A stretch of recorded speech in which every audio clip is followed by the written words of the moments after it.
same age, but he didn't even know that he was abducted.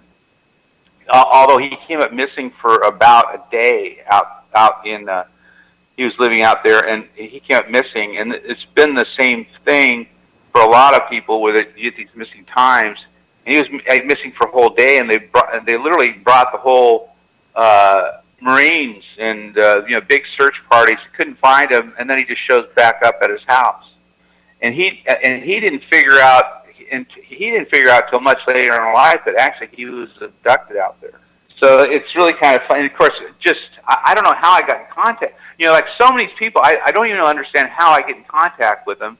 But he got in contact with me, and it's like, oh yeah, I mean, like he literally goes. So he spent a lot of time out there trying to process his own early childhood abductions. So since he's been out there, and he showed some pretty interesting photos, he's had about 6 sightings out there. So it's still active, as far as that stuff goes. But the answer is yes. Yeah. Interesting. Hey, Chad, I got to ask you, do you think you've ever had an implant, or you may still have one?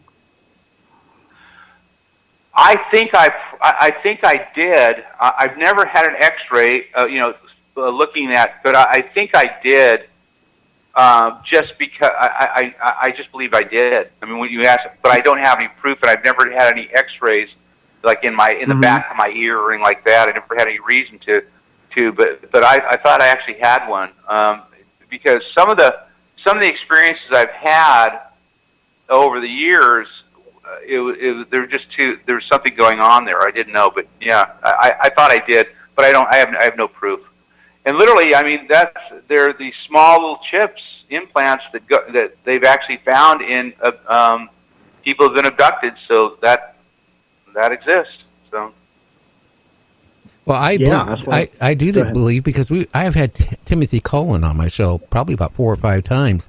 Now, he had an implant removed by the late Dr. Roger Lear, and it turned out it was kind of weird. It was a really small cylinder type of thing, but if I remember right, but it had a silver base. But when they sent it out to the lab, Timothy said that the lab research said yes, it was silver, but it was no way that compound of the silver could have been done on Earth. Oh, wow. Well, a lot of these minerals are conductors, is what they are. I mean, that's what they're put there, and they're a reference point to get information, what have you. I've literally had I had voices. In fact, one of the things, the segue, is a great question. It prompts me. It goes in my head as far as this. I've literally had, like for instance, when I used to go to a summer recreation program, and there was a jelly bean, there was a whole trash can full of jelly beans. It's a brand new thing, but the guess was all the kids were supposed to guess the amount of jelly beans in them. The one that could come close to it would win the trash can full of jelly beans, okay? Well, and this is, so literally I had a number that was given to me, and I couldn't even count that number. I mean, as far, it was a big number. It was like in the thousands, and I was like, if you wrote it down on a piece of paper, and so I handed it in, signed my name, and it came back the exact amount of jelly beans in that trash can, okay? Which caused a tremendous amount of stress.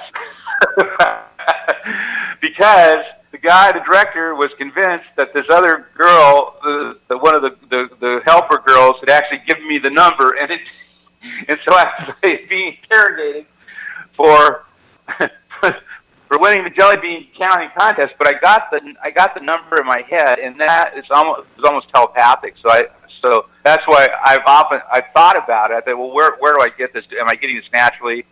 Or, how am I accessing this? Am I just accessing the universal mind, or is it more of a direct thing as far as that? So that's what prompted me to think about in my own self. Where did I come up with that number? I mean, how can that happen? I mean, the chances of, but I mean, I guess it could have been a random act, but I don't think so, because it kept on going in my head, and I would write it down, and I was being prompted. It was almost like I was being prompted to do it. So the answer is, yeah, I think that it's not out of the question. I guess like a lot of things, I guess I should have my head X-rayed or something like that to to see that. But I've gotten a lot of information, out there that I normally shouldn't have gotten, so. You're supposed to be off by a number or two, Chad, so they don't catch on. I know. What type of? With on this property by Giant Rock, what were the shapes of these, starcraft that the people would see? I mean, were they all different shapes, or how big were they? Because back it's funny. Well, just let me finish this. Back years ago when I was doing radio, people would say, I saw a UFO, and you say, well, how big was it? Oh, 25, 30 feet. Nowadays, this is what really is shocking me. They're saying it's big. Well, how big? Well, it's a triangle. How big? Big as a Walmart store? I mean, it went from 25, 50 feet in size diameter UFOs now to huge ones. And that's where I kind of scratch my head. I mean, why a big change over a 20-year period? Well, I don't have an answer for that. I mean, I used to, it was always a disc. It was a flying disc, flying saucer. That's what, coming from the Arnold, sightings and what have you. Everyone, for a long time, it was a flying disc, and it was 25 to 30 feet and what have you. As far as that, the shapes and sizes, I've seen. I've had. My guess to date, in my whole life, I've had about 37 different sightings, and I've seen disc, I've seen larger, almost like, I guess the equivalent of the Millennium Falcon style ship being fully lit up. I even saw a twirling, almost a rectangular, continually conglomeration of various apparatus that didn't make any sense at all as far as a ship. It made no sense, and it had the most extreme colors. I call them the whole array of cotton candy colors that were so bright and vivid. And I saw that it was tumbling. It was tumbling. It was gigantic. So I've seen that, and I've seen motherships. I've seen the one sighting I had in Utah. That thing was 3 football, and that was a rainbow ship, and that was completely was a oblong type ship that was just slowly moseying on that. And an interesting thing, and I've said this before, my uncle had came to me in a dream and told me to go walk up to the mountains that I would see a sighting the next day. So I did. I walked up and I sat there for an hour and nothing came. And I thought, oh God, am I losing my mind? It was just a dream, etc. Trying to express.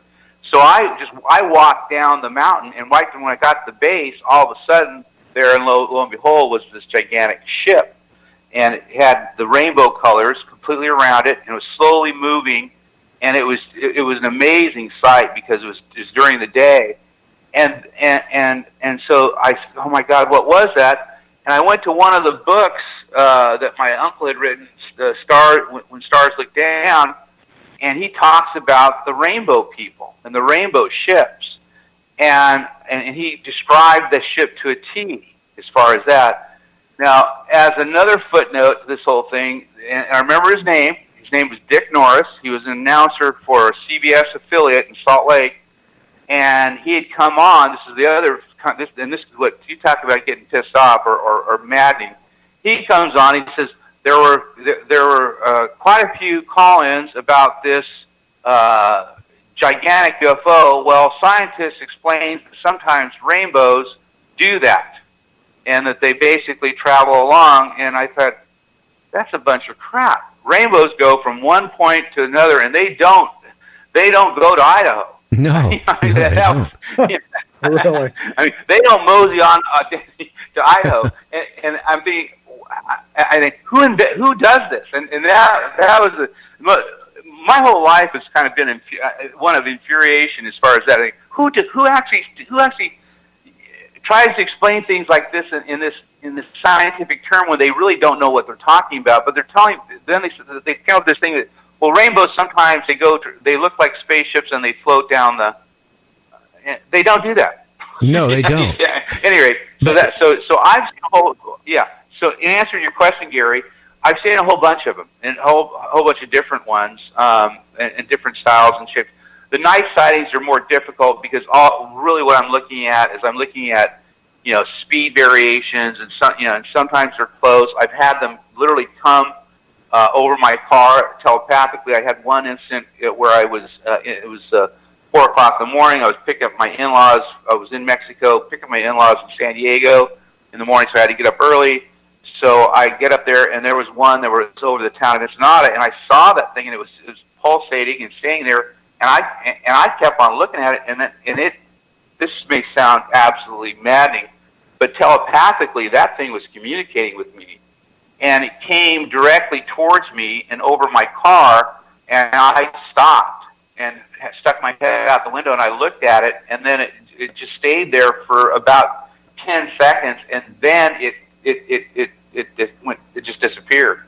So I've had these very peculiar encounters my whole entire life, with these various UFOs. I mean, I don't know what, who, or whatever. I mean, I guess perceivably, I mean, this, I'm trying to determine, are they one of ours or one of theirs, or is it them? Is it part of the secret space program? What's going on here as far as that? So, but the truth of the matter is, I just see what I see and report what I report, and that's all I can do. And, give a description. But yeah, for years and years and years, it was pretty much the flying disc, flying saucer.